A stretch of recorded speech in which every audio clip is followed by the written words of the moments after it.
እንግዲህ እነዚህን የሚያህሉ ምስክሮች እንደ ደመና በዙሪያችን ካሉልን እኛ ደግሞ ሸክምን ሁሉ ቶሎም የሚከበንን ኃጢአት አስወግደን የእምነታችንንም ራስና ፈጻሚውን ኢየሱስን ተመልክተን በፊታችን ያለውን ሩጫ በትዕግስት እንሩጥ።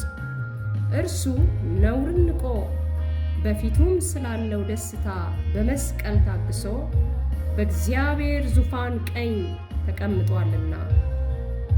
በነፍሳችሁ ዝላችሁ እንዳትደክሙ ከኃጢአተኞች በደረሰበት እንዲህ ባለ መቃወም የጸናውን አስቡ። ከኃጢአት ጋር የተጋደላችሁ ገና ደምን እስከ ማፍሰስ ድረስ አልተቃወማችሁም። እንደ ልጆችም ከእናንተ ጋር ልጄ ሆይ የጌታን ቅጣት አታቅልል፣ በሚገስጽህም ጊዜ አትድከም፣ ጌታ የሚወደውን ይቀጣዋልና የሚቀበለውንም ልጅ ሁሉ ይገርፈዋል ብሎ የሚናገረውን ምክር ረስታችኋል።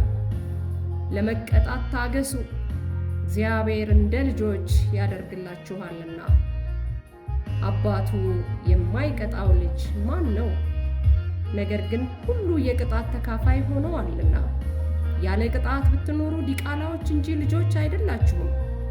ከዚህም በላይ የቀጡን የሥጋችን አባቶች ነበሩ፣ እናፍራቸውም ነበር።